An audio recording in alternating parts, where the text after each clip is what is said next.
Bem-vindas ao Colo de Longe, o podcast que fala sobre os desafios, as vitórias, os perrengues e as trocas de quem é mãe fora do Brasil. Eu sou a Giovana Borges e a cada episódio nós vamos conversar e conhecer histórias reais de mães brasileiras espalhadas pelo mundo. Quem disse que rede de apoio precisa estar perto?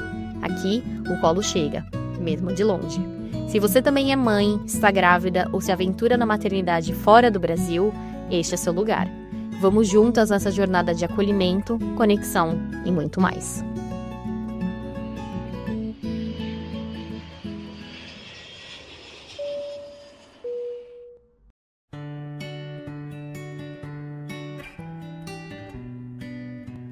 No episódio de hoje, eu converso com a Bianca Mello Soto, mãe do Noah, de 4 anos, esposa do Everton e médica especialista em terapia intensiva pediátrica. A Bianca nasceu e cresceu em São Paulo e há um ano constrói sua vida em família no sul de Portugal.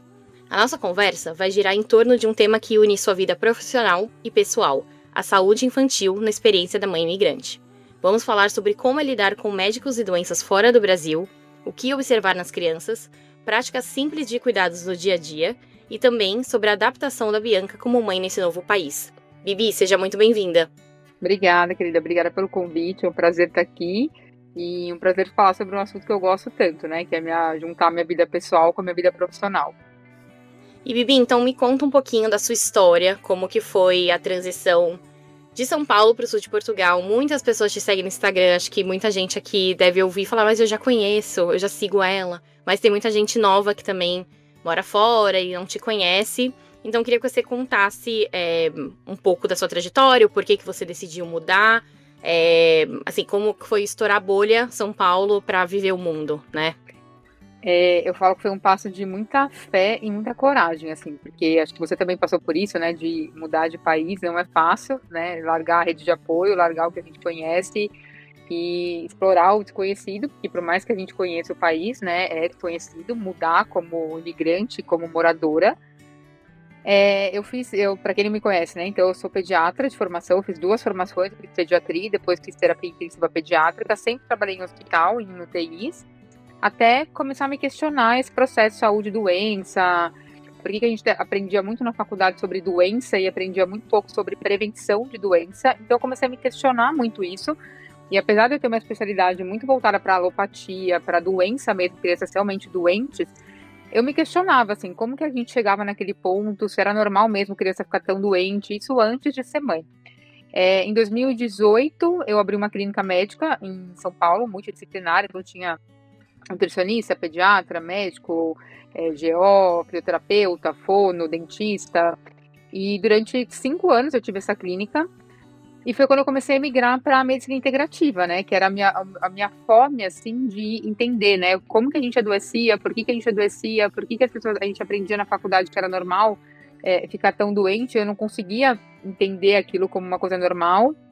Em 2020 eu engravidei e aí isso gritou dentro de mim, né? Porque eu não queria ter um filho que eu lia, né? Eu aprendi na faculdade que é normal ele ficar super doente quando entra na escolinha. Eu não conseguia achar aquilo normal. E comecei a estudar. Então, eu tive minha clínica durante 5 anos. E a minha necessidade de mudança de país veio muito mais por uma necessidade de viver. A minha fome por viver, a fome do meu marido, assim, por viver, e do meu filho também, é o que motivou a gente a sair do Brasil. Porque, infelizmente, no Brasil, a gente vivia numa bolha. Então, eu falava que eu estava segura, entre aspas, mas numa bolha, né? Eu tinha um condomínio, que no condomínio tinha mercado, tinha academia, tinha piscina, tinha lazer para o meu filho, tinha lazer para a gente. Então, se eu quisesse não sair dali para fazer tudo, eu não precisava. Então, a minha vida era consultório, escola do meu filho, casa. Consultório, escola do meu filho, casa. E sempre muito tempo para chegar nos lugares, porque sempre muito trânsito, e aquilo começou a me incomodar. E aí, em 2024, eu fui furtada em São Paulo com o meu filho, 3 horas da tarde, no meio de uma avenida. E aí eu falei, não, ali foi a gota d'água pra mim de falar, não, eu não quero viver assim, eu não quero viver com esse medo, eu não quero meu filho vivendo assim. E aí a gente escolheu Portugal, né? Por que Portugal? Eu não sei te falar direito por que Portugal, porque eu era a pessoa que, assim, eu falava pro meu marido, eu vou pra qualquer lugar. Eu vou pro Canadá, eu vou pros Estados Unidos, eu vou pra África, eu vou pra qualquer lugar. Só vamos sair daqui, era o que eu falava pra ele. E aí, Portugal foi uma ideia do meu marido, né? Acho que pela proximidade da língua. Eu moro no Algarve, que é o sul de Portugal, então o clima é muito bom aqui. O clima é muito parecido com São Paulo. O inverno aqui, a gente brinca que é um inverno Nutella, né? O inverno, que você fala, inverno europeu. O Algarve não tem nada disso, não tem neve, não tem muito frio, é muito tranquilo. Então foi por isso que a gente escolheu aqui, né? Pela proximidade com a língua, proximidade com o clima, proximidade com a cultura. E viemos para cá e eu não me arrependo. Hoje eu tô aqui, vou contar um pouco, né? Acho que você vai ter algumas perguntas aí sobre a parte de saúde, mas foi assim que eu cheguei em Portugal.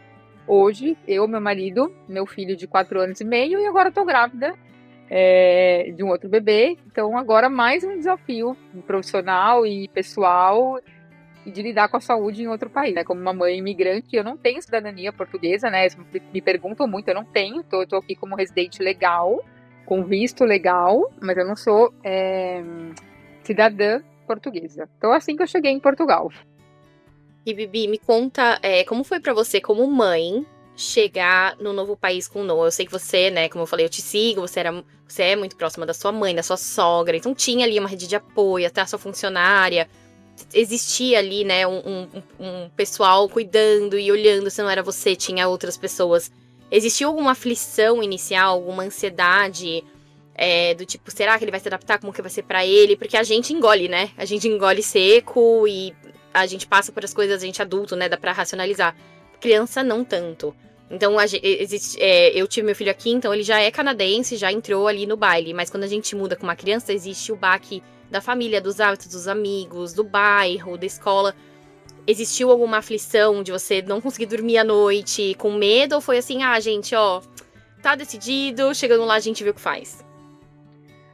Olha, teve muita. Eu acho que assim, metade minha era muita coragem e muita vontade de sair de lá, a outra metade era puro desespero. Eu nunca tive crise de pânico na vida e eu tive uma no aeroporto vindo pra cá. De desespero, acho que juntou tudo e ali eu entendi que eu tava deixando. Eu não fui aquela pessoa, eu sei que tem algumas pessoas que vão para outro país e deixam no país de origem uma casa, um carro, deixam uma estrutura. A gente vendeu tudo, Gi. Eu vendi minha clínica, que tinha um baita sucesso, era uma clínica enorme. Eu vendi a minha clínica, eu vendi a minha casa, eu vendi os meus carros, eu vendi tudo. A gente deixou absolutamente tudo. Pegou um avião com 10 malas, 4 malas de mão, 3 gatos, 2 adultos, uma criança e veio para outro país. Então, uma parte minha tava assim, meu Deus, como a gente é corajoso, nossa, a gente arrasou, meu Deus, vencemos na vida. E a outra parte era puro desespero, assim. Eu lembro de ficar em posição fetal, assim, no banheiro do aeroporto, meu filho comigo, e eu gritar pra ele, filho, vai lá e chama o papai pra ele pegar uma água pra mim, porque eu tava passando muito mal. Que eu acho que ali caiu minha ficha de, meu Deus, eu estou indo embora e deixando tudo. E aí, assim, respondendo a sua pergunta sobre o meu filho, sim, eu tinha muita preocupação, né, como ele ia se adaptar com a escola. Eu tô num lugar de Portugal muito internacional, muito. Eu brinco que eu vim para Portugal falar inglês, porque eu falo muito mais inglês do que português. Aqui o Algarve é uma região muito internacional, então eu tenho pouquíssimo contato com portugueses e muito contato com alemães, ingleses, franceses, israelenses. A escola do meu filho, mais da metade, quase metade dos alunos é israelense, então eu falo muito mais inglês do que português. Então tinha uma preocupação inicial com isso, porque é Portugal, mas é um Portugal diferente. E eu brinco que, assim, né, eles falam que eu não falo português aqui, eu falo brasileiro. Então, para eles, eu falo brasileiro e eles falam português. E, assim, apesar de ser a mesma língua, entre aspas, é totalmente diferente. Meu Deus, você conversa com português, assim, muitas palavras diferentes. Então, a gente vai pegando isso. Então, eu tinha preocupação com meu filho. A preocupação com meu filho sumiu em dias, assim. Horas, tá? Graças a Deus, meu filho foi aquela pessoa que pisou aqui, parecia que já era europeu, que nasceu aqui. Ele nunca falou de voltar, ele nunca chorou pra voltar, ele nunca questionou. E ele deu zero trabalho, assim, graças a Deus. E aí você sabe, como mãe, que se isso acontece, a gente já tá, bom, 90% já tá resolvido, né? O restante, sim, foi um choque absurdo pra mim, a questão da rede de apoio. Mas, assim, absurdo. Porque eu não tinha noção do quão trabalhoso era ficar sem nenhuma rede de apoio até vir pra cá e ficar sem nenhuma rede de apoio. E aí entender que tudo era responsabilidade nossa. Então, o Noah 100% nosso, a casa 100% nosso, as roupas 100% nosso, a comida 100% nosso. E não é que eu não fazia nada no Brasil. Só que eu tinha uma funcionária que me ajudava, eu tinha minha mãe que me ajudava quando eu precisava trabalhar e eu não ia pra escola. Eu sei que as pessoas não sabem da história pra gente chegar aqui nesse podcast, mas só contando, a gente remarcou quantas vezes esse podcast? Sei lá, umas 3 vezes, pelo menos. Que ou eu tinha uma intercorrência, ou você tinha uma intercorrência, ou nosso filho não estava doente, alguma criança estava doente. Então, assim, nem pra gravar um podcast a mãe tem paz, entendeu? Então, sim, o meu choque foi muito grande com a rede de apoio, muito. A ponto de, assim, meu marido um dia se machucou, cortou a mão, precisava ir pro hospital, e pra mim era automático, assim, muito automático. Se eu estivesse no Brasil, eu ligaria pra minha mãe viria ficar com meu filho e eu iria com meu marido pro hospital. E a gente se viu assim, amor, tô aqui, ó, botei no Google qual é o hospital, vai lá, sozinho, com um pano amarrado na mão, dirigindo, e eu tive que ficar em casa com meu filho.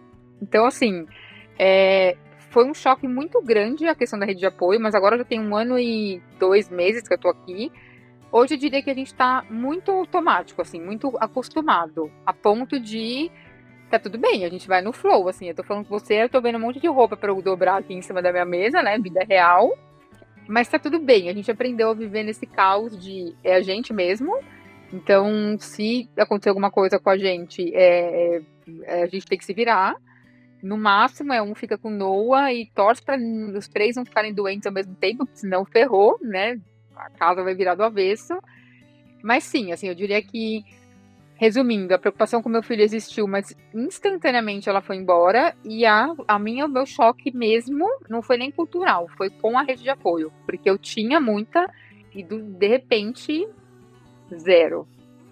Assim, aí você descobre que você tinha tempo sobrando e não sabe o que você fazer com aquele tempo. Porque eu brinco que o serviço de casa não acaba, você desiste. Você fala, não, olha, isso aqui eu não aguento mais, eu preciso dormir, amanhã eu termino, porque nunca acaba. Nunca acaba. E isso. É bem mas seguimos, né? A questão da rede de apoio, principalmente pra você, é o choque mesmo da transição. Eu nunca tive, né? Eu tive meu filho aqui, então eu aprendi a ir nesse sistema. O meu desafio em relação à rede de apoio é ser a mãe que faz tudo. Então, a mãe que educa, a mãe que mima, a mãe que ensina, a mãe... E não tem avó, né, assim, não tem avó que vai levar um brinquedo, que vai levar na padaria, que vai comprar uma coisa que a criança quer comer muito. Eu sou essa pessoa. E eu sempre falo com meu marido que é esse a linha fina entre você mimar também, porque não tem quem faça, não tem os avós, não tem os tios, não tem a família, mas e se mima muito... e aí, assim, sabe assim, como que eu administro, né, ter tantos papéis... Além, né, de trabalhar, de fazer as coisas de casa. Parece que assim, a cabeça nunca para. Exatamente. A gente remarcou várias vezes e eu sei que você tem 1000 coisas pra fazer porque você ainda trabalha online e tudo mais, mas você tem os seus pacientes, tem que responder ao WhatsApp, tem que ficar com o Noah quando não tem aula. Então acaba que vira uma função que a gente não sabe nem onde começa, onde termina e se ela termina, né? Acho que se não é a roupa, é a comida, se não é a comida, tem que ficar com a criança, se não é a criança, tomar uma decisão, o que vai fazer com aquela criança, é muito complicado, né? Acho que só quem realmente não tem rede de apoio, e quando a gente diz, assim, rede de apoio, tem muita amiga minha que mora no Brasil e fala, mas eu também não dependo da minha mãe.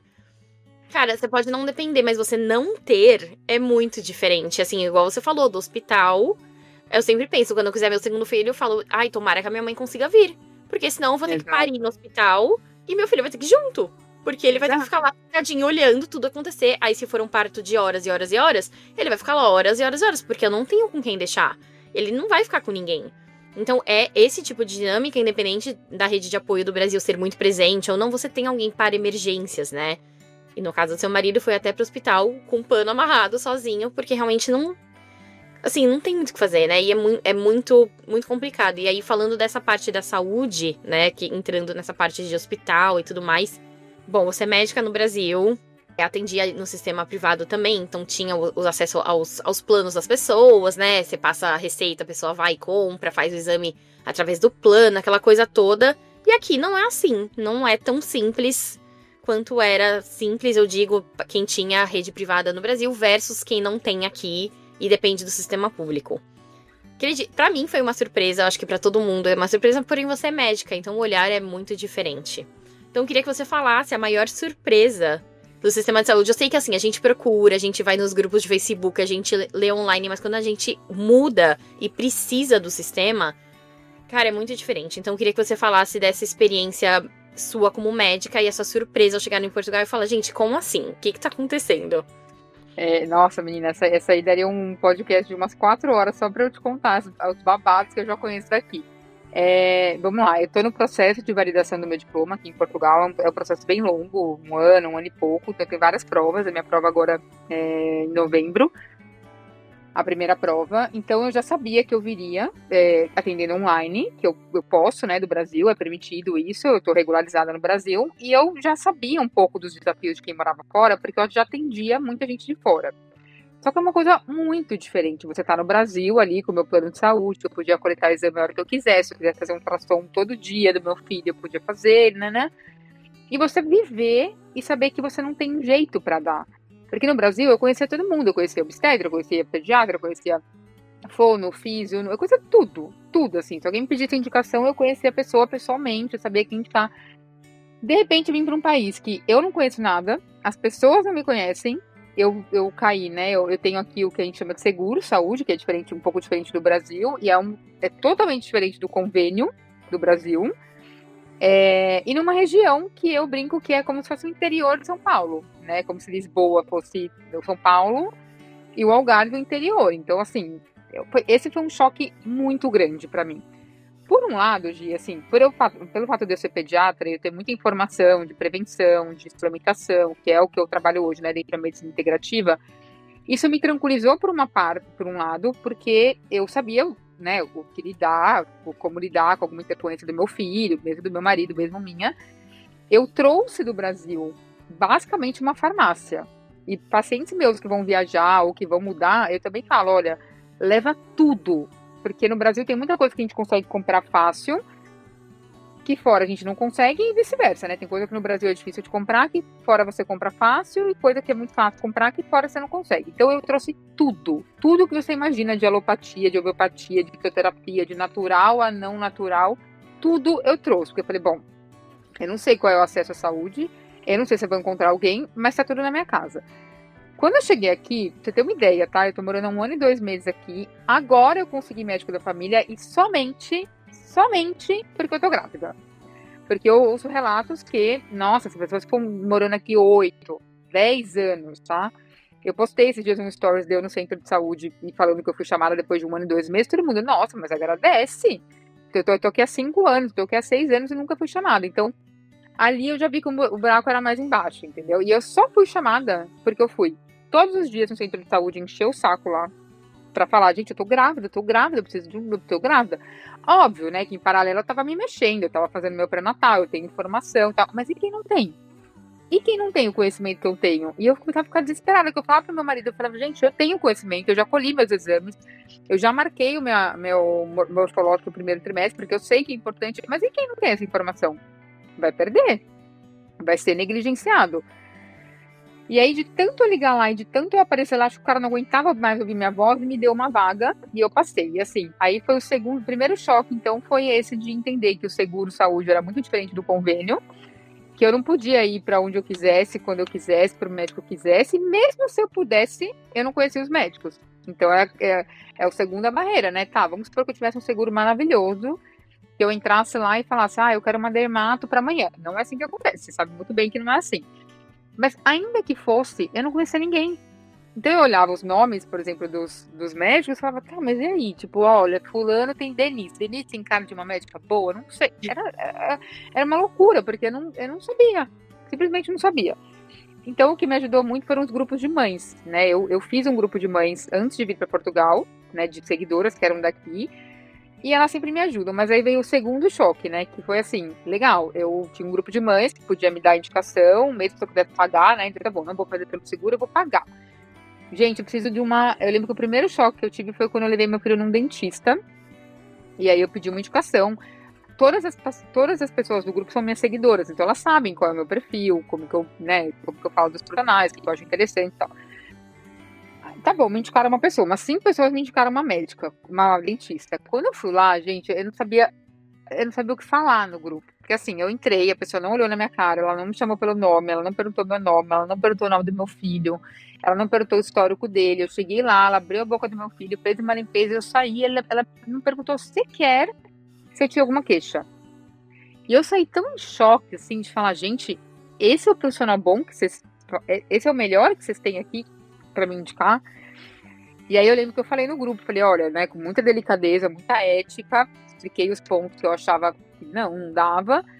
E aí me indicaram uma outra pessoa em Cascais, que é 3h30 da minha casa, que é a pessoa que eu gostei, assim, né, muito diferente do Brasil, mas gostei, e que tá acompanhando meu filho, mas 3h30 da minha casa. Então, se eu tiver uma emergência odontológica, a referência é uma médica 3h30 da minha casa, porque aqui onde eu moro eu não encontrei ninguém. Então, eu falo que eu tive 2 choques, assim. Um é com o sistema, de entender que não, eu não posso marcar a hora que eu quero, o que eu quero, quando eu quero, porque não tem disponibilidade, ainda que eu queira pagar. E a outra é a questão dos médicos em si, né? A minha formação é muito diferente. Eu pratico uma medicina muito de prevenção, consultas longas, dentro da medicina integrativa, dentro da prevenção, dentro de perguntar várias coisas. E eu encontrei uma médica extremamente atualizada para o meu pré-natal, extremamente atualizada, mas que não me perguntou qual era a minha alimentação, como estava meu intestino, como estava meu sono, que para mim, que atendo mulheres, são perguntas muito básicas, mas aí eu tentei me colocar num lugar de tipo, olha, Bianca, você é brasileira, você teve uma formação diferente, vamos respeitar a cultura, ela é muito atualizada para o que você precisa, então você acaba, tipo, se conformando com aquilo assim, olha, esse é o melhor que eu tenho, eu vou focar no melhor que eu tenho, e o que eu não tenho, eu vou procurar telemedicina com os médicos do Brasil, que é o que eu sigo fazendo, né? Ainda tenho minha médica do Brasil, minha obstetra do Brasil. Contar com o meu conhecimento, que graças a Deus é muito bom para a parte de suplementação. Graças a Deus, meu filho, em um ano e 2 meses, nem sabe a cor do hospital, porque faz muita parte de prevenção muito boa. E assim, é respirar fundo, sabe? É respirar fundo. Acho que você vive isso há muito mais tempo que eu. A sensação que eu tenho aqui, Gê, é que assim, ó, você respira fundo e aceita o melhor que você tem, porque o 100% você não vai ter. Então, acho que ao longo desse 1 ano e 2 meses, eu comecei a perceber que, olha, você não vai ter o que você tem no Brasil. Eu já entendi isso.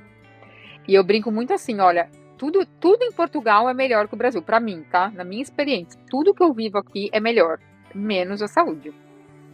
E é um pouco doído, né? Porque eu sou médica, é a minha área de atuação, então eu sou obrigada a lidar com isso, porque ainda que eu não queira, eu atendo pacientes de fora. Então foi um choque inicial de entender que assim, caraca, cara, é verdade mesmo, as pessoas não conseguem fazer um exame. É verdade, é real. Assim, quando eu atendo gente de fora, eu falava, gente, vocês não conseguem chamar o GP, né, que é o General Practitioner, e falar, eu tô mal, preciso de um exame. Não, você não consegue. Você não consegue, é verdade, você não consegue, porque o cara não quer, ele não valoriza. Pra você ter uma ideia, o primeiro exame que eu fiz aqui, eu como médica do Brasil, eu posso pedir exames aqui em Portugal, mas o seguro não cobre. Então eu pagarei integral, né? Mas você pode.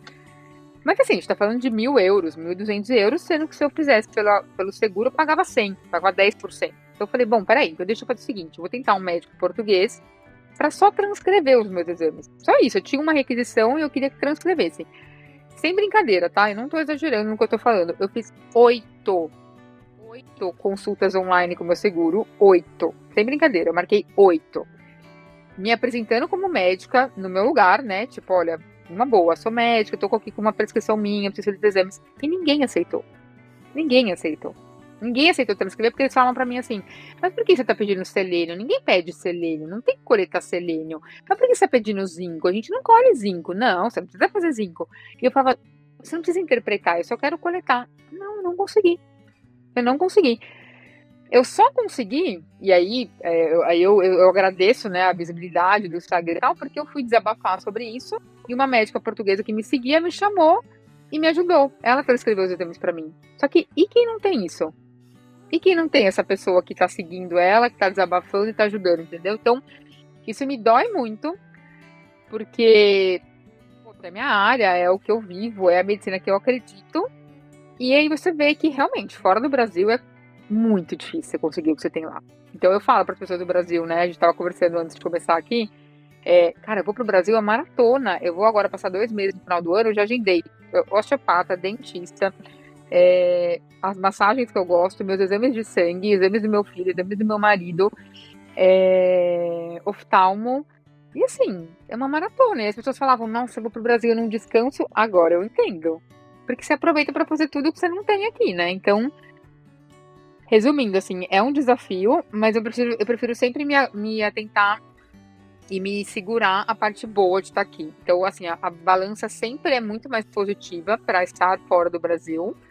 Nada contra o Brasil, amo minha família lá, mas, assim, eu ganhei muita coisa mudando.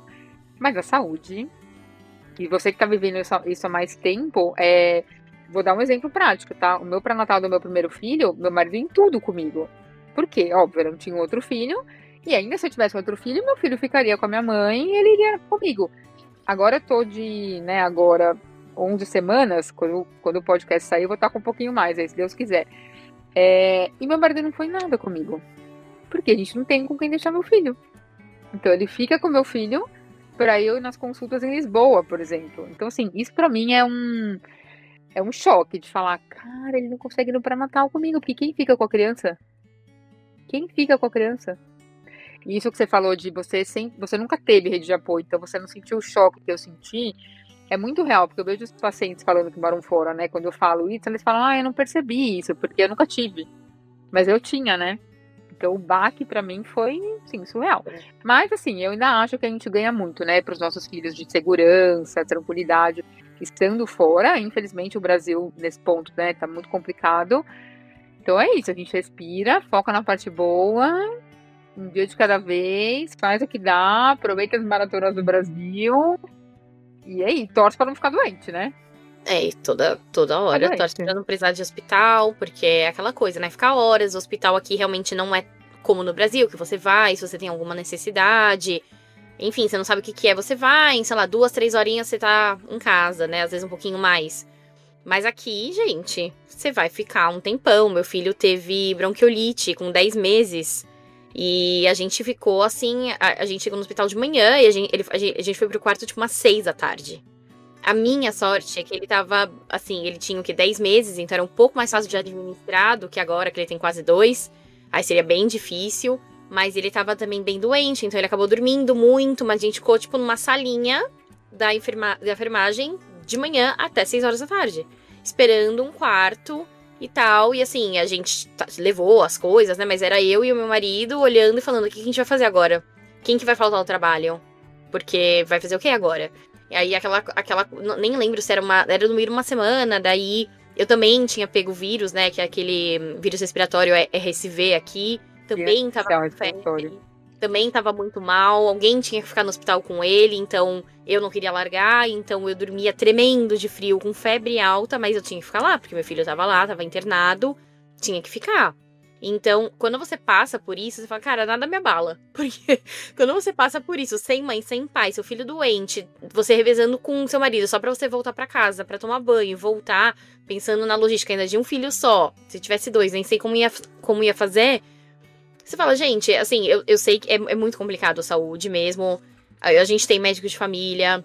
A gente, assim, aquela coisa de exame. O que precisa mesmo a gente passa. O que não precisa, não passa. Aí você tem que, às vezes, fingir um sintoma muito grande. Não, mas eu tô passando muito mal. Tem que... Não, mas não dá, assim. Mas assim, dá um tempo. Até um ultrassom pós-cesárea aqui, eu falei, eu queria fazer um ultrassom pós-cesárea. Mas pra quê? Eu falei, não, porque eu queria saber se tá tudo bem, né? Tipo, uma cirurgia.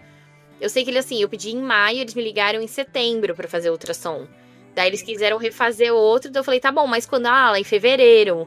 Gente, se tem alguma coisa efetivamente errada, já era, entendeu? Então, assim, a gente vai saber lá no pronto-socorro, porque se tivesse alguma coisa errada, realmente, foi quase um ano. Eu fui em maio e meu segundo ultrassom foi em fevereiro do outro ano. Então, realmente, assim, você tem que respirar muito fundo, como você falou, torcer pra não ficar doente, pesquisar muito, seguir perfis de médicos, né, o seu, outras pediatras que dão dicas, que não sei, sabe, tentar se informar. Eu acho que também tem esse segredo, não ser uma mãe muito passiva. Não, mas se o médico não falou... Gente, não é porque o médico falou que é amém, né? Também tem médico que fala, como você falou, né? Mas pra que isso aqui? Pra que selênio? Pra quê? Tem muito médico que, enfim, realmente a gente às vezes dá uma pirada, que quer fazer muito exame, mas tem muita coisa que você precisa fazer. E não é porque o médico falou que não é necessário que realmente não é necessário. Então se informa, busca e realmente vai pro Brasil. Tem gente que não tem mais plano, né? E aí tem que pagar tudo privado, mas ainda assim vale a pena. Quando eu vou pro Brasil, eu faço exame no meu marido, que é francês. Ele não é brasileiro, não tem plano de saúde. Eu falo, cara, vamos pagar, porque vale mais a pena pagar do que ficar tentando uma justificativa comédica, porque não faz sentido, não vale a pena. Mas pra quê? Você tá ótimo. Você parece ótimo, eu amo quando ela fala isso. Nossa, mas você tá bem? Mas por quê? Você tá com alguma dor? Não, mas eu queria fazer um exame de rotina, mas você tá bem. Então pra quê? Então você respira fundo e fala, na hora que a gente for pro Brasil, a gente resolve tudo. Dentista, médico, é isso mesmo, porque... E aí você pesa, né, assim, a questão da saúde. Claro, numa emergência você consegue médico. Você vai no hospital, vão te atender. As minhas experiências em hospitais aqui são ótimas. Todas as vezes que eu precisei foi assim, perfeito. Mas é muito devagar, demora muito. Você não vai ser super atendido naquele horário, a não ser que seja uma emergência, tipo parada cardíaca. Senão você vai ser numa lista de prioridade e você vai ter que sentar e esperar. E não vai ter muito o que fazer, sabe? Mas é o que você também falou, é pesar, né? Assim, a vida que eu tenho aqui no Canadá, a gente tá aqui há 9 anos já. É muito boa. Assim, comparado com o Brasil, não voltaria pro Brasil por saúde de jeito nenhum. Porque eu tenho acesso a quando voltar a turismo, eu faço o que eu quero fazer, o que eu não consegui fazer aqui. Mas o resto do ano a gente tem uma vida muito boa, né? Então, e eu acho que também, eu acredito muito, assim, na questão mental. Você tem uma vida boa, uma vida perto da natureza, uma vida sem violência, que a gente não fica tensa. A gente adoece menos. Lógico que tem não tem muito o que fazer, né? Tem o vírus na creche, tem o vírus na escola. Cara, é isso, né? Vai passar uma mão no pé, mão e boca, um vai encostar no outro, vai pegar e paciência, vida que segue. Mas eu acho que mentalmente falando, isso pesa muito, né? Quando a gente fica tensa em São Paulo. Eu vou pra São Paulo, eu já chego e falo, ai meu Deus, pouso em Guarulhos, eu já falo, seja o que Deus quiser, porque a gente nunca sabe efetivamente o que vai acontecer, né? E aí eu também queria saber essa parte que você fala muito de medicina preventiva, né? E aí tem essa questão dos exames, mas tem também a questão que você fala muito da natureza. Eu lembro que eu vi uns stories seus uma vez, que você falou que tava com dor de cabeça, não tava se sentindo bem, foi dar uma volta na praia e voltou ótima. Então queria que você falasse um pouco, assim, talvez dê uma luz pras mães, assim, tá, exame, a gente já sabe que tá difícil. Mas o que as mães efetivamente podem fazer pra, enfim, não tá se sentindo muito bem, né? Em vez de dar um Tilenol logo direto, né? Que às vezes precisa mesmo, mas às vezes não precisa. Às vezes dá um tempo, faz uma outra coisa. Então eu queria que você falasse, não só na sua experiência como médica, mas como mãe que vive isso hoje em dia. Como que você consegue contornar, às vezes, algumas situações sem efetivamente depender do sistema de saúde? É bem importante isso que você falou, porque é isso, né? Que a gente já concluiu, que o ideal é vamos rezar para não ficar doente, porque a gente já sabe que o buraco é mais embaixo, tá? E eu sempre foco, assim, o meu foco, tanto de atendimento quanto, né, conversando com amigas, grupos de mães, é focar na prevenção de doença e promoção de saúde. Eu sempre falo assim, né? Explico para as pessoas que a nossa imunidade, ela tem 2 pilares. Um pilar, que é o mais óbvio, que todo mundo sabe, né, o que tem que ser feito, que é o do estilo de vida, né? Então, comer bem, comer comida que tenha um ingrediente, né, a comida ou o alimento em si, menos industrializado, menos açúcar, beber bastante água, evitar, né, bebida alcoólica, fumo, atividade física. E quando eu falo de atividade física para criança, não é escrever a criança em 15 mil aulas, tem aula de natação, judô, e karatê, taekwondo. É a criança que se movimenta, é a criança que tem pouco acesso à tela, que se movimenta, que brinca, que corre. Isso é atividade física para criança, tá? É a criança brincar, é a criança ser criança. Então, esse pilar do estilo de vida, que tem alimentação, rotina, sono de qualidade. E quando eu falo sono de qualidade, não é a criança dormir a noite inteira. Meu filho tem 4 anos e meio, ele ainda acorda. Eu não sei o que é dormir a noite inteira há 4 anos a mais, né?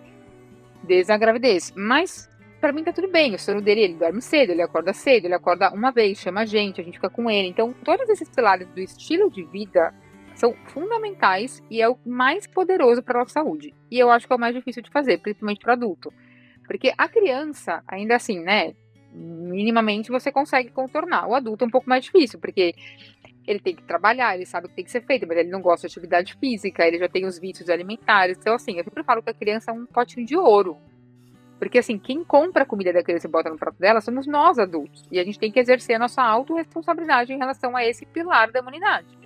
Porque esse pilar da imunidade para uma criança, a responsabilidade é nossa. É a gente que vai desligar a tela ou não da tela. E olha que eu tô falando como uma mãe, que às vezes eu preciso abrir mão e colocar uma bluia ali de 8 minutos para eu conseguir respirar e fazer uma coisa que ele não tá deixando. Mas assim, na minha casa é exceção da exceção da exceção, porque eu sei que meu filho é muito sensível à tela. Mas eu acho que a gente precisa muito exercer essa autorresponsabilidade com a gente, com a criança, principalmente com a criança, porque quem vai lá, compra o alimento, cozinha para ela, põe no prato, quem vai lá, liga a TV, quem vai lá, esquece da rotina e desencana da rotina, a criança não tem rotina e tá dormindo 1 da manhã, acordando às 6, indo sonolenta para a escola, é o adulto. Então, por mais que doa falar isso, eu acho que a gente precisa muito se colocar no nosso lugar de responsáveis em todos os sentidos pela criança. Então, para mim, a alimentação é o principal, mas principal, assim, gritante. E o contato com a natureza é absurdo, tá? Isso é científico. O grounding, que é o contato com o pé no chão, né? O pé, a troca eletromagnética com a terra, com a areia do mar, da água do mar. Isso é cientificamente comprovado, não é uma coisa que eu acho bonita, eu queria viver na natureza. As trocas energéticas que a gente faz com a terra é absurdo pro nosso corpo, os benefícios que ele traz. E sim, eu tive um dia que eu tava com muita dor de cabeça, eu moro na praia, né? O Algarve, o sul de Portugal, é aquela partezinha que é pura praia, né? Uma do lado da outra. Então eu moro a 5 minutos numa praia aqui, eu posso ir de bicicleta se eu quiser. E eu tava mal, eu falei, não, eu não vou tomar remédio, eu vou ali. Eu fiquei andando pra um lado, andando pro outro, andando pro lado, e eu saí nova da praia. E não é porque, é porque eu descansei a cabeça, não. Sim, é óbvio que isso influencia, mas também tem a troca energética ali com a terra, com a água do mar. E para quem, né, tá ouvindo e mora, sei lá, num prédio e não tem contato, gente, qualquer coisa que você vá e tenha contato com o sol. Vocês moram no Canadá, né? Imagina o Canadá, gente, tem quantos meses de frio, assim, meu Deus, vocês não tomam sol muito tempo do ano. Então, assim, é tomar sol, é ser exposto ao sol. As pessoas ficaram com medo do sol, a gente aprendeu a ter medo do sol. Nossa, não pode sol, não pode tomar sol, porque dá câncer, nanana. É bom senso, óbvio, não tô falando pra você bronzear uma criança de 1 semana de vida num sol de 40 graus, mas o sol, ele é poderosíssimo, gente. Acho que o universo, Deus não ia fazer, né, ou qualquer coisa que as pessoas acreditem, não ia fazer um negócio que tem, né, ali, que é fundamental pra vida, ser tão ruim assim, né. Então, pra mim, sol, contato com a natureza e a alimentação é a tríade, assim, se eu pudesse escolher que se as pessoas fizessem isso, eu juro por Deus que as pessoas iam mudar a saúde só de ter contato com isso, tá? Mas eu moro moro na Inglaterra, não tem sol 8 meses no ano. Então suplementem a vitamina D, então aproveitem os tempos de sol, porque não é que é 0 sol o ano inteiro.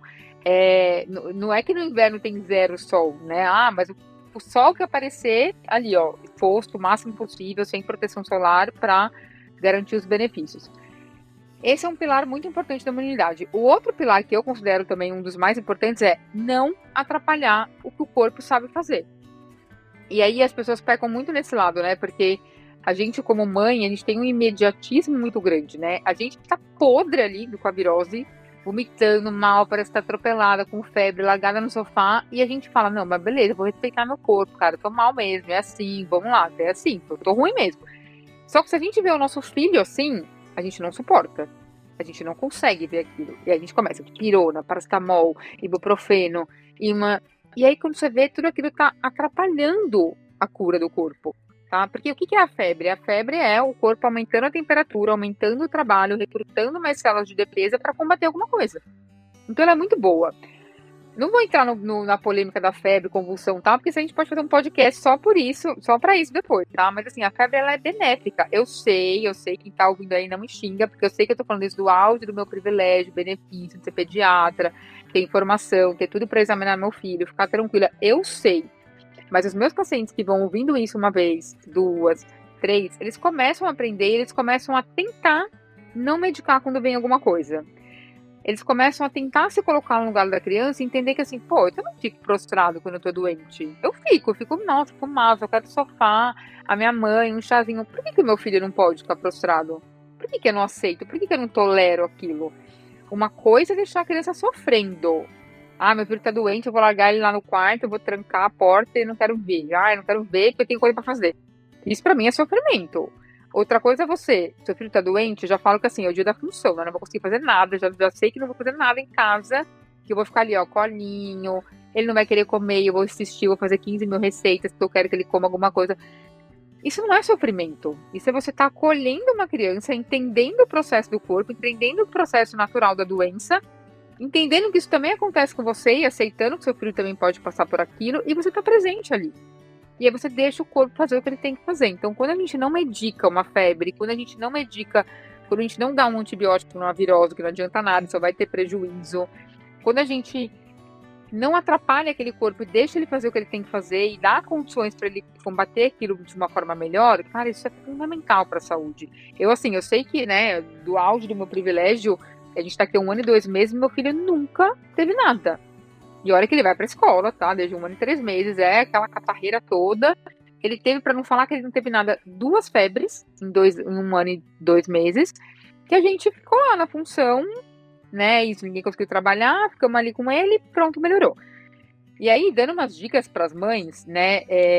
Poxa, tem coisas muito simples, que é fácil de achar no mundo inteiro e que eu gosto muito. Então, primeiro, a suplementação, né? E se eu pudesse escolher assim, 3 que eu falo que eu acho que todo mundo precisava tomar, assim, precisaria tomar para ter uma boa saúde. Vitamina D. Para mim, vitamina D é tipo assim, eu não conheço ninguém que não teria uma contraindicação, né? Formal, assim, para ter uma boa suplementação de vitamina D. Magnésio, porque ele está presente em mais de 300 funções do nosso corpo e é fundamental para um bom funcionamento do corpo. E ômega 3. Se eu puder escolher 3, né? Porque eu tenho uma lista aí de vários. Então, assim, esses 3, se a gente puder garantir boas doses, seja com contato com a natureza, exposição solar, ou uma suplementação adequada, né? Se a gente puder, nem que a gente use a telemedicina para encontrar alguém para suplementar adequadamente, já faz uma diferença muito grande. Outras coisas que eu gosto muito, é muito fácil de achar, às vezes, fora do país. Homeopatia. Eu sei que tem gente que não gosta, mas para mim isso é ciência e eu falo assim, você não testa. Faz o teste, depois a gente conversa, né? Eu sempre falo isso. E, por exemplo, uma das homeopatias mais conhecidas que a gente tem, que é o Oscilococcinum, que é o Oscilococcinum é um nome comercial, tá? É importante falar. O princípio ativo é o Anas barbari.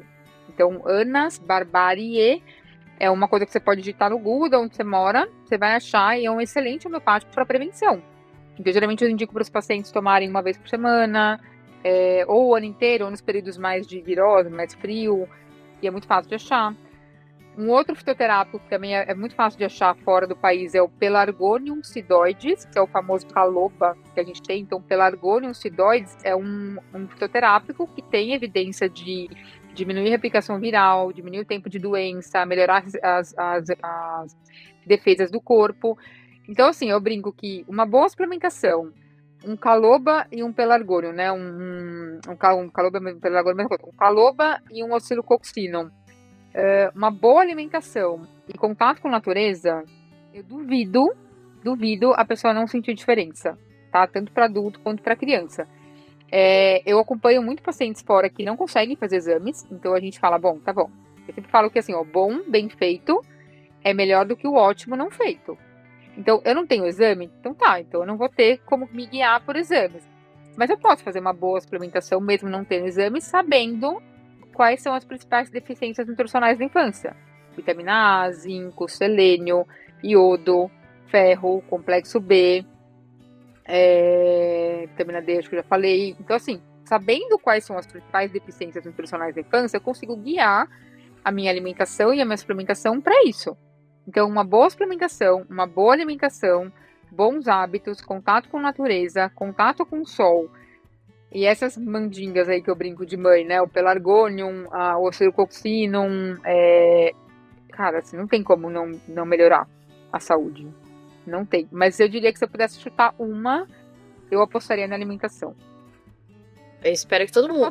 Isso tudo que eu falei, a gente consegue fazer em qualquer lugar do mundo, viu? Eu espero que as mães que estão ouvindo a gente, espero que todo mundo esteja com papel e caneta na mão nesse momento. Eu vou reescutar tudo isso, mas eu espero que vocês estejam anotando, porque isso aqui é dica de ouro, né? Assim, pensando nesse contexto de, é o que você falou, não ter exame, a criança fica doente agora, né? Inverno aqui, você falou que inverno aí Nutella aqui é 0, Nutella aqui é frio. E já está frio, né? A partir de outubro já é frio. E só vai esquentar ela para maio. E aí pico, dezembro, janeiro, fevereiro é crítico, de muita neve, -30. E eu nem acho que esse é o período, assim, eu acho que outubro, novembro é o período mais chato mesmo. Porque é quando vira o tempo, né? Muda o tempo ali, também muda o horário. Então também tem o baque ali da gente não entender direito que 4 da tarde tá escuro. Então já não tem mais sol. Também tem isso. Agora tá no frio é realmente assim, o gripado e tal, os vírus, Covid, todos os vírus respiratórios, que tá todo mundo fechado no mesmo lugar. E aí é difícil mesmo, né, ter esse contato com a natureza em si. Mas é o que você falou, só do sol, brincar um pouquinho na neve num dia ensolarado, mesmo com frio, você protege, deixa só o rostinho da criança. Deixa tomando o sol que dá pra tomar. Se não, suplementa, vitamina D, faz o que tem que ser feito. Isso é super importante e uma coisa que você falou várias vezes aqui, né, do seu privilégio como pediatra. Lógico que, né, é muito mais fácil pra você saber quando medica, quando não medica, quando realmente é sério, quando não tá. A gente que é mãe vê uma febre de 39,5 e fala, meu Deus, o que será que ele tem? E eu acho que o pânico da mãe é não querer ver o filho sofrer com dor. Que acho que tem muito que você falou, quando a gente tá com virose, a gente fica no sofá e tal. Mas a gente controla a nossa dor, então eu sei se vai ficar crítico. Eu consigo entender se eu só tô mal ou se eu tô mal de ir pro hospital. Com o nosso filho, a gente olha pra criança e fala, mas o que você tá sentindo? Tem criança que não consegue, né? 2 anos ali não vai te explicar o que tá sentindo direito e tudo mais. Daí eu também queria falar sobre isso, assim. Se você consegue desligar a Bianca médica e ser só mãe quando essas coisas acontecem.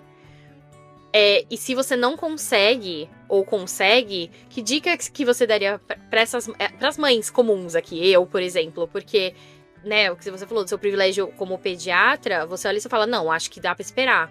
Acho que a gente consegue esperar.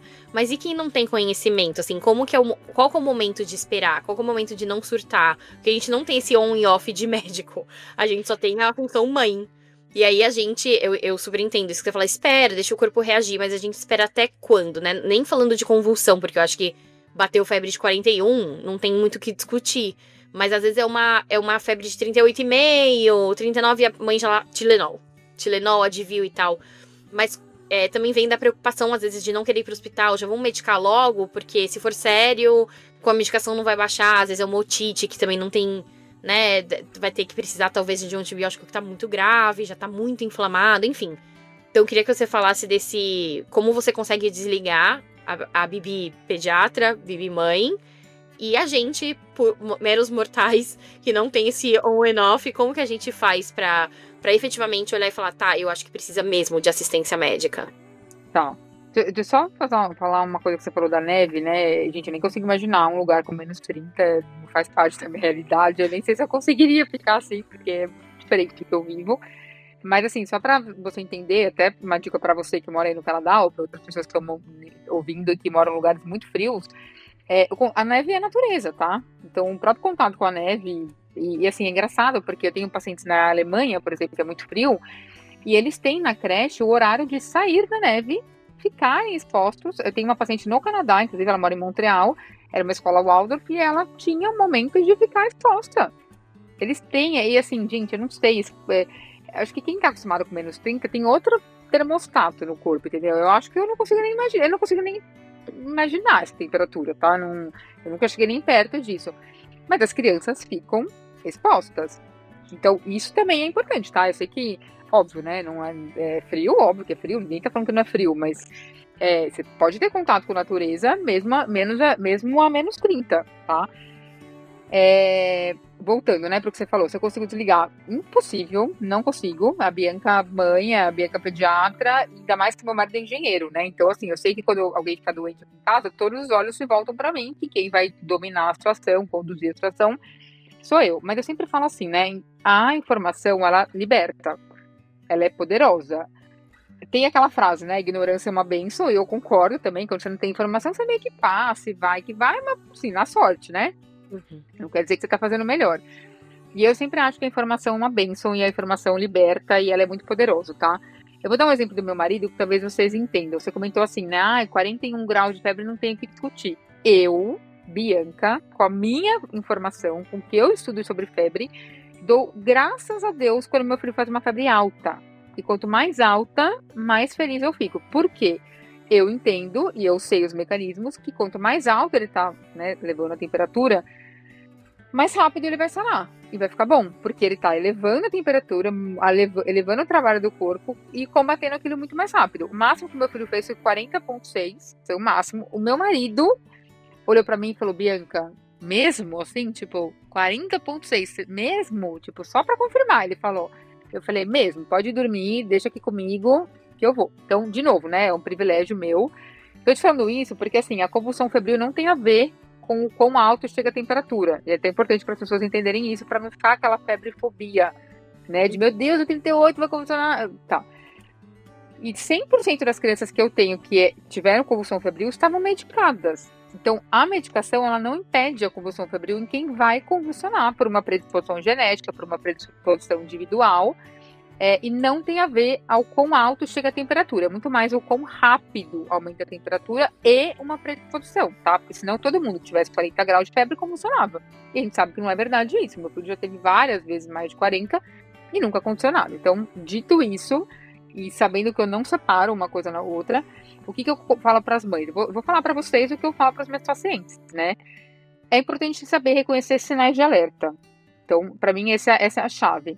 Mas antes do sinal de alerta, tem uma coisa que chama feeling de mãe. Que, gente, feeling de mãe, a mãe nunca tá errada. A mãe nunca é louca. A mãe sempre sabe. Então, eu sempre falo para os pacientes, olha, eu posso falar o que eu quiser, você pode ter a lista do que eu falo de sinal de alerta, seu filho não tem nenhum sinal de alerta, mas o seu filho de mãe tá gritando que tem alguma coisa errada e não é assim, seu filho não tem nada, ele só tá quieto. Pronto, acabou, você vai no pronto-socorro, porque não vai ter nada que vai tirar aquilo do seu coração, daquela angústia, tá? Então, esse é o primeiro ponto. Segundo, o que seriam sinais de alerta pra gente falar, cara, esse aqui tá esquisito, eu não vou ficar aqui em casa, eu não vou ficar com o calor, bolsilococcina, lavagem nasal, inalação com soro, só porque isso aqui eu preciso olhar. Então, por exemplo, a criança que tá abatida muito tempo, então, por exemplo, ela ficar abatida com 40 graus de febre, justo, né? Eu com 37,5 tô ali atropelada no sofá, não fala comigo porque eu não tô vivendo. Mas uma criança que tá abatida, mesmo sem febre, ou há muito tempo, ou recusando líquidos, tá? Porque assim, recusar comida, eu também não quero comer quando eu tô doente. Mas líquidos, a criança precisa aceitar. Então, se ela, né, com febre alta, a gente sabe que a febre aumenta a temperatura, aumenta a perda insensível de líquido. Então, a gente precisa hidratar muito essa criança com febre.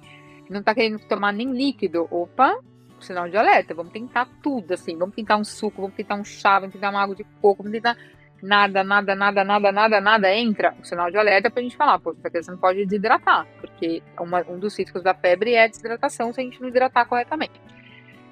Esse é um ponto. Se for um quadro respiratório, a gente tem vários vídeos na internet, se você colocar no Google lá, sinais de desconforto respiratório, criança, tal idade, né? Porque muda um pouco se é um bebê e se é uma criança maior. Assistam esses vídeos, gente, isso é importante. Tem vídeo muito didático no YouTube, gratuito, que você consegue reconhecer sinais de desconforto respiratório. Então, quando o paciente tem, por exemplo, está resfriado da escola, pegou um vírus da escola, uma influenza, um covid, um influenza, rinovírus, sei lá qual vírus está com sintoma respiratório. Qual que é o principal ponto que a gente vai fazer? Lavagem nasal, inalação com soro, hidratar bem o corpo, porque é um vírus. Contra vírus, não adianta dar antibiótico. O vírus, ele entra dentro da célula. Então, o antibiótico que fica circulando lá na corrente sanguínea que você tomou, não vai fazer nada com o vírus, só vai estragar o resto do corpo. Então, tem um quadro respiratório, lavagem nasal, inalação com soro, repouso, hidratação. Tem sinal de desconforto respiratório, então a barriguinha que está afundando, aqui o pescocinho que está afundando, a aba do nariz que está batendo e com desconforto, a criança que tem uma fala entrecortada, então ela tenta falar e ela não consegue pegar fôlego, porque ela tá realmente com desconforto respiratório. A criança está ouvindo barulho, né? O estridor, que é um... Tá fechada a garganta dessa criança, né? A via respiratória. Então, isso é sinal de que não, você não vai ficar em casa fazendo uma inalação com soro. Você vai para o pronto-socorro, nem que seja para chegar lá, fazer uma inalação, checarem a oxigenação dos filhos, do seu filho, e você voltar para casa. Então, criança muito prostrada, prolongado, mesmo sem febre e muito tempo, criança que não aceita nem líquido, né, que daí já é um sinal de alerta para desidratação, criança que tem desconforto respiratório, criança que tem muito mais perdas do que ela está ingerindo. Então, por exemplo, ela está com uma gastroenterite, vomitando, tendo diarreia, e a quantidade do que está saindo é totalmente desproporcional ao que ela está ingerindo. Opa, um sinal de alerta de que talvez ela desidrate e talvez precise ir para um pronto-socorro. Então, eu diria que esse combo já fecha muito do que a gente costuma ver nas crianças, que é gastroenterite, né, vômito, diarreia, sintomas respiratórios e febre. acho que isso fecha boa parte das coisas das crianças. Óbvio que quem tem um pediatra, ainda que seja no Brasil, online, para, né, trocar uma ideia, marcar uma consulta, mostrar a criança, tá? Muito melhor a condução. Mas eu diria que, assim, sabendo reconhecer sinais de alerta, entendendo que, independentemente de qualquer sinal de alerta, o feeling materno é o que grita mais alto, pronto-socorro.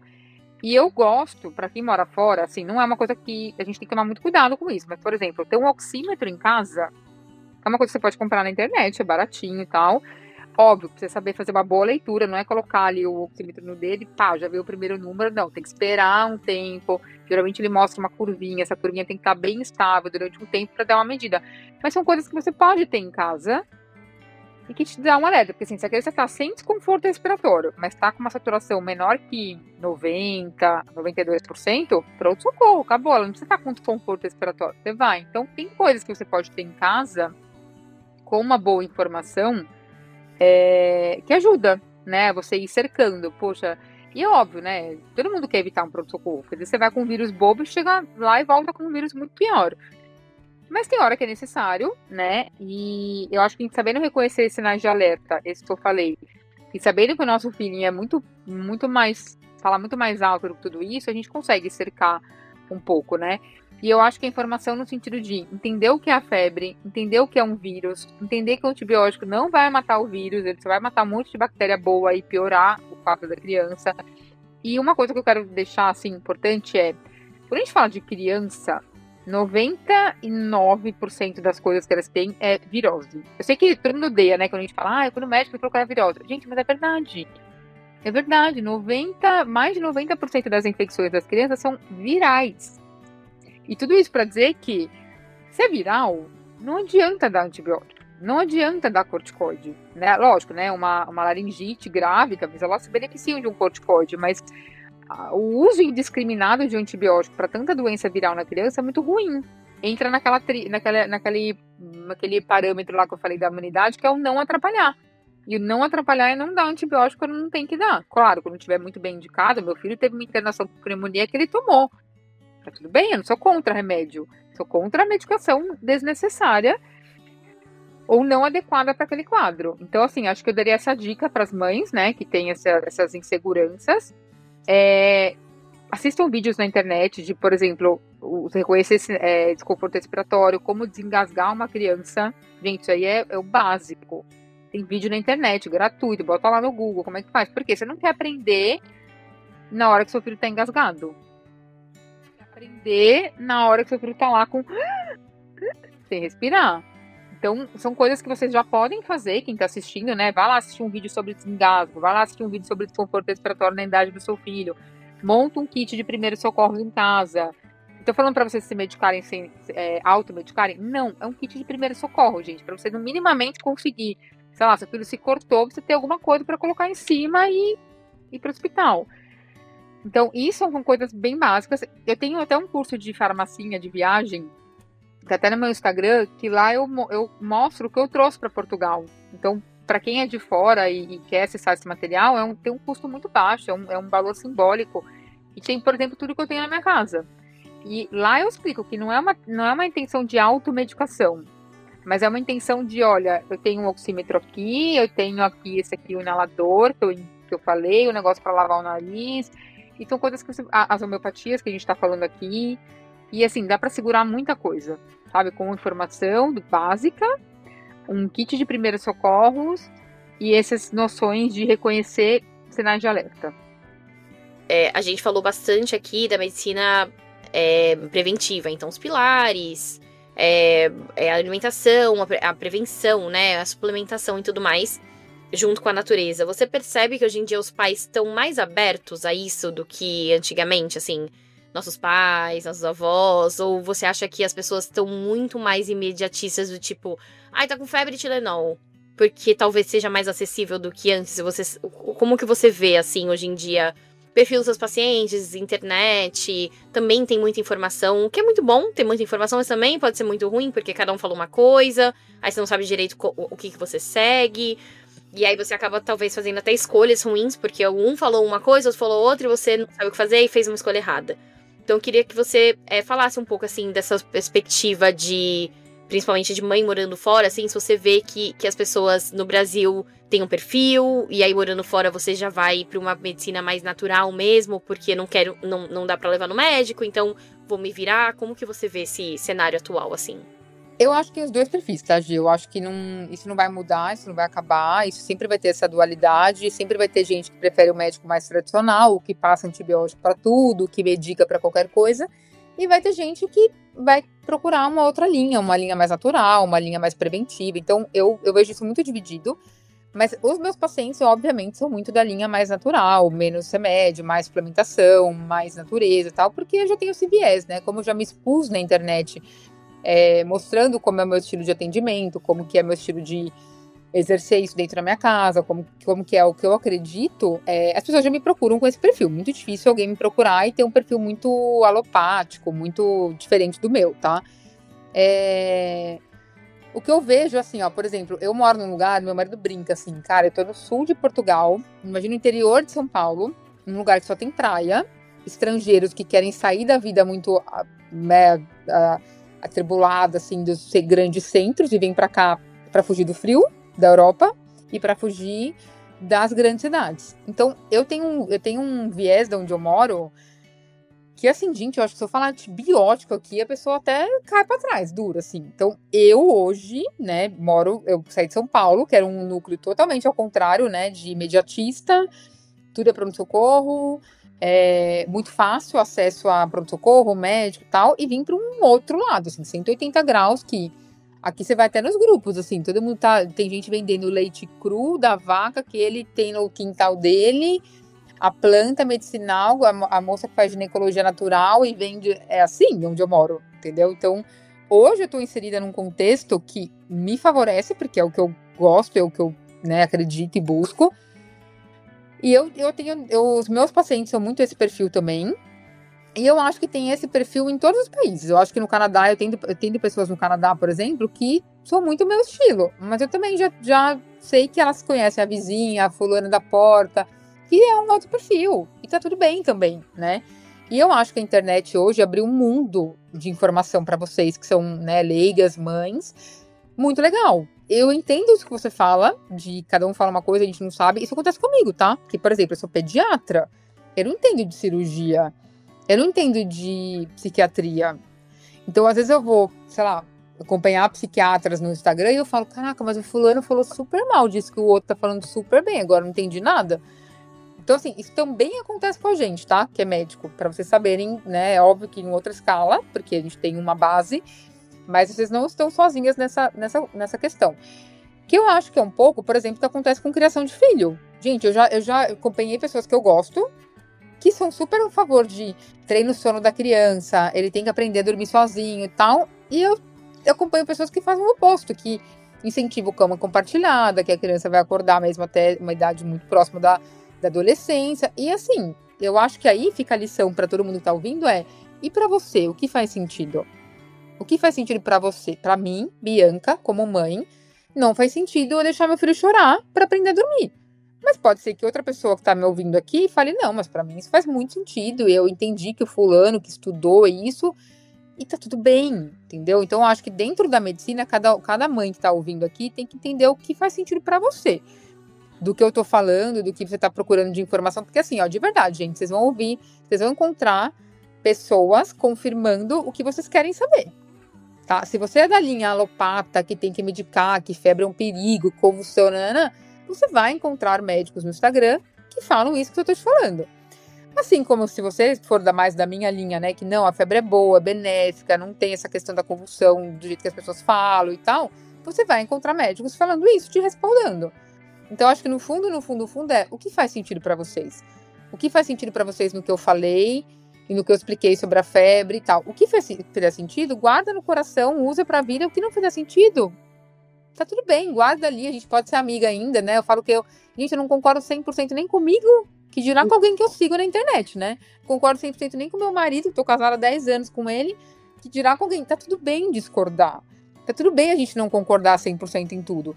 Mas naquilo que é mais importante pra vocês têm que estar alinhados com a pessoa que vocês estão ali ouvindo. No que é mais importante. Eu sigo médicos no Instagram que eu amo de paixão. Mas tem uma ou outra coisa que o cara fala que eu falo, não, cara, isso aqui eu não vou conseguir defender. Mas tudo bem, 90% do que ele fala faz sentido pra mim. Eu continuo seguindo, continuo acompanhando, e o que não serve pra mim eu guardo lá e tá tudo certo.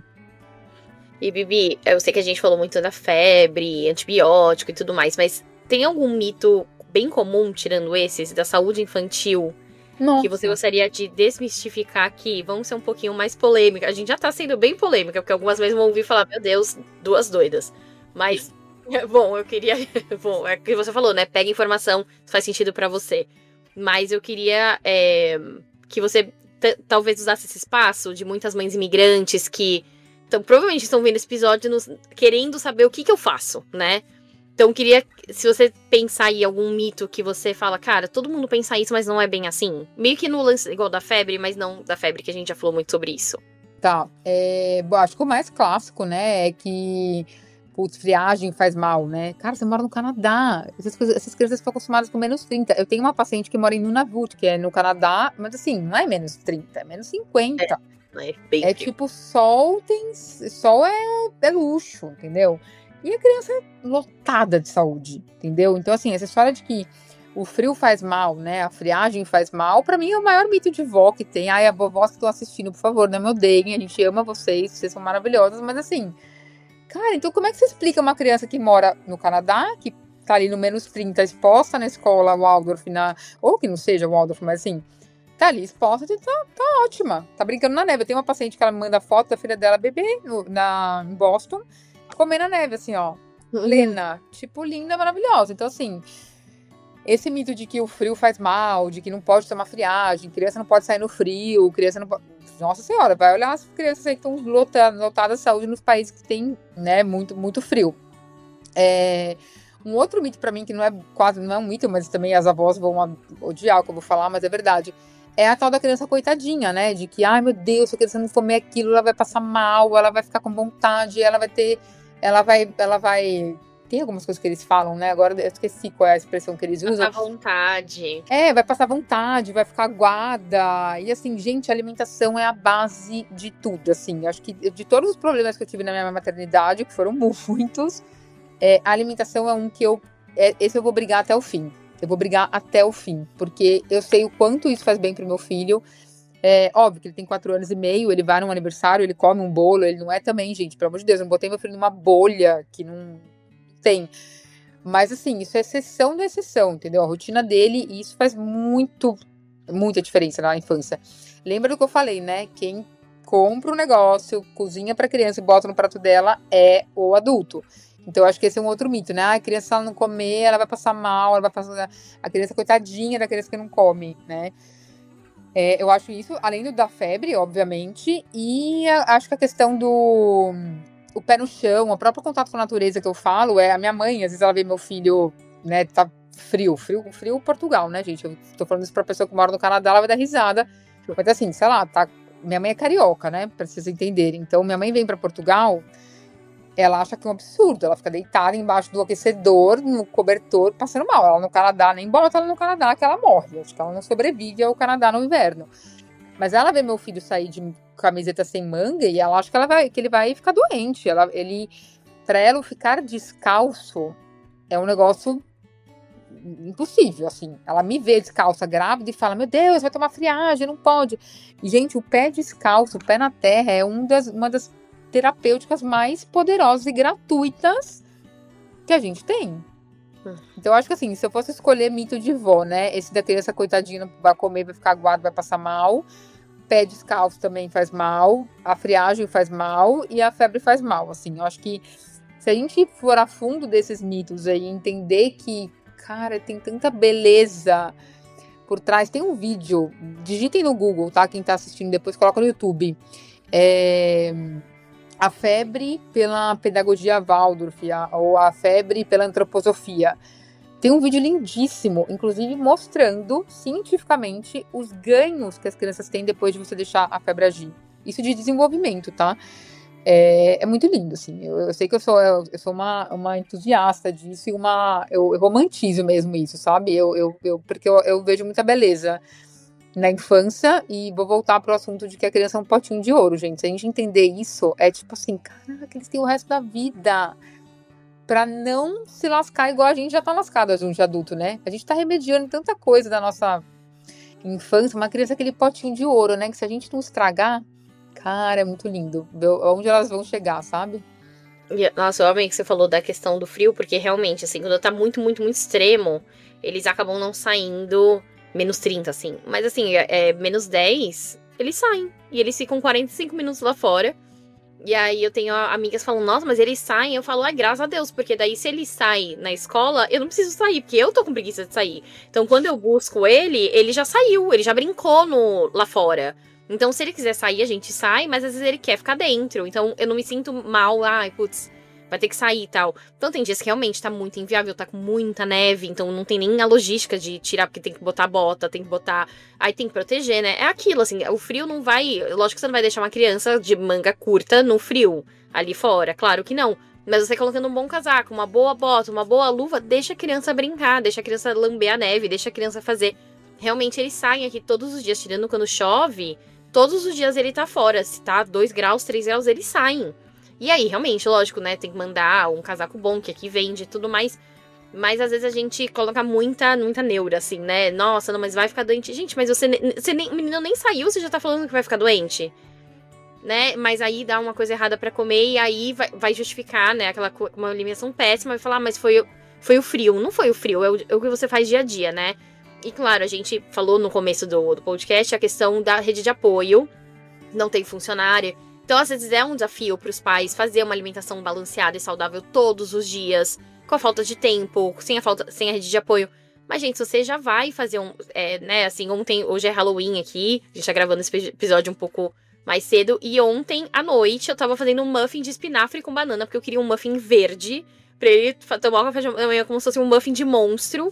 E era 11 horas da noite e eu estava fazendo isso. Claro que era muito mais fácil eu comprar um muffin do mercado, todo decorado, cheio de açúcar. Era muito mais fácil. Só que eu tava batendo um muffin de espinafre 11 horas da noite, porque eu falei, cara, pra mim isso não é negociável. Eu tava cansada, tinha o podcast hoje de manhã, tinha um monte de coisa pra fazer. Mas eu acho que, é o que você falou, tem coisas que não são negociáveis. Então as mães que estão ouvindo a gente sabe que não é, a rede de apoio é difícil, trabalhar é difícil, é tudo muito difícil, não tem como romantizar uma rotina pesada, mas também são escolhas, né? Isso não, a alimentação do meu filho não é negociável, e pra muita gente mas aí também não tem como culpar tanto, assim, a saúde da criança, culpar o sistema de saúde, culpar todo mundo, menos o que a gente faz. Eu acho que foi muito boa a nossa conversa, porque tem coisas que a gente pode fazer. Alimentação, a natureza, esperar, suplementação, cara, tudo isso independe do sistema de saúde. Então foi muito bom a gente conversar para as mães que estão nos ouvindo, para mim, para você entender que assim, tem coisa que infelizmente vai precisar de médico, daí boa sorte, começando a rezar agora, mas tem coisas que a gente não precisa e a gente consegue resolucionar ali sendo apenas uma boa mãe, de certa forma, tipo esperando, suplementando, pegando informação, indo no YouTube, como você falou, gente, tá cheio de vídeo, TikTok tá cheio de vídeo informativo, o seu perfil é super informativo. Tem muitas informações que você pode só tirar 5 minutos e falar, eu vou me informar antes de procurar um médico, antes de me estressar, antes de levar pro hospital e ficar 12 horas lá, né? E enfim, Bibi, eu queria que você, pra gente terminar, uma pergunta. O que a experiência de ser mãe imigrante te ensinou sobre saúde infantil? Nossa, eu tô com uma frase na cabeça aqui, desde que você tava finalizando outro assunto, que eu acho que ela finaliza muito isso, assim, eu gosto muito dessa frase que é assim, se a gente não arranjar tempo pra cuidar da saúde, a gente vai ter que arranjar tempo pra cuidar da doença. E essa frase foi muito gritante pra mim, como mãe, como pediatra, como imigrante, porque é isso, assim, a gente tem que escolher, eu não consigo fazer tudo. Eu brinco que eu acordo e falo assim, tá bom, hoje eu vou, qual pratinho eu vou segurar, o da arrumar as camas, o de lavar as roupas, de guardar as roupas, mas, putz, não vai dar pra cozinhar, vou ter que descongelar um negócio que eu tenho congelado ali. Pra mim, a saúde é a mesma coisa, e quando eu vim pra Portugal, sabendo dos desafios, né, eu não posso escolher exame qual eu quiser, a hora que eu quiser, eu escolhi minhas batalhas. Então, acho que eu deixo de lição pra todo mundo, assim, escolha as batalhas, mas que eu desejo profundamente, assim, que a escolha seja pela saúde, pela prevenção. Porque isso de, olha, se não arranjar tempo pra saúde, vai ter que arranjar tempo pra doença. E a gente sabendo que mora fora, que não é fácil arranjar médico bom, que não é simples, que geralmente a gente não vai ter a facilidade que a gente tem no Brasil. Então, esse negócio, quando a gente fala de, nossa, reza pra não ficar doente, tá bom, eu vou rezar, legal, vou rezar. Tá, mas que mais que eu posso fazer pra não ficar doente? Porque eu já sei que se eu ficar, o negócio vai ser mais embaixo, entendeu? Então, eu acho que o que me ensinou eu já fazia a parte de prevenção muito bem. Mas, cara, na hora que eu vim pra cá e eu vi que o buraco era muito mais embaixo, que assim, é realmente o que você falou, é rezar pra não ficar doente, porque eu sei que eu não tenho a estrutura que eu tenho no Brasil. Nem se eu quiser, nem se eu tiver o melhor seguro do mundo, nem se eu for pro melhor hospital de Portugal, vai ser diferente do Brasil. Então, além de rezar, o que me ensinou cara, foca na prevenção, foca, porque daí você tá rezando, mas também tá fazendo a parte ativa de o que eu posso fazer pra não ficar doente? Então natureza, alimentação, sono, atividade física, rotina. A roupa tá aqui, ó, pra eu dobrar. Mas a suplementação do meu filho eu já separei de manhã e ele já tomou de manhã. A roupa tá aqui pra dobrar, mas ele tá lá chutando bola com o pai enquanto eu tô aqui gravando o podcast. Então, assim, escolhas. A gente já sabe que a gente não vai ter tudo como imigrante. A gente já sabe que é treta mesmo ficar sem rede de apoio. Eu assim, olha, bato palmas e admiro muito as mães migrantes. Já admirava, mas na hora que eu virei uma, eu falei, caramba, o negócio é treta mesmo, é pauleira mesmo. Então, assim, é uma admiração mesmo. E a gente já sabe o que a gente tá lidando. Então, assim, vamos fazer escolhas. Não dá pra fazer tudo, gente. Não dá pra fazer tudo. Mas que a gente tenha escolhas conscientes de prevenção e de saúde. Porque se a gente não fizer isso, a gente vai ter que... É o que você falou, tá? A gente não quer o filho doente, tá? Mas não é muito melhor eu focar na saúde? Porque se ele tiver que faltar na creche e eu não ter com o que deixar, é muito pior. Se ele ficar o tempo inteiro doente, aquelas coisas que vão uma semana, ficam 2 em casa. É muito pior. Então é melhor eu gastar um tempo, um foco da minha vida em prevenir para justamente não ter que acontecer isso, porque também vai me lascar. Como imigrante, que não tem rede de apoio, que precisa trabalhar, etc. Então, e é muito possível, tá? Assim, é muito fácil ver os benefícios disso tudo. Então, eu acho que o que me ensinou é isso, é realmente focar na prevenção. Porque não importa, assim... Canadá, primeiro mundo, né? Suíça, primeiro mundo. Gente, a saúde é os mesmos perrengues. São os mesmos perrengues em todos esses lugares que a gente vê como meu Deus, mas é o Canadá, mas é a Suíça, mas é a mesma coisa. Então, o que me ensinou é prevenção. Prevenção, prevenção, prevenção, porque a gente já sabe que se a gente precisar é complicado.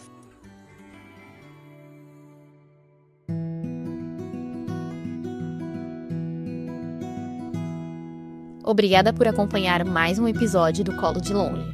Se essa conversa tocou seu coração, compartilhe com outras mães que também estão vivendo essa experiência fora do Brasil. E não esquece de seguir a gente no Instagram, @colodelonge. A gente se encontra no próximo episódio. Um beijo e até lá!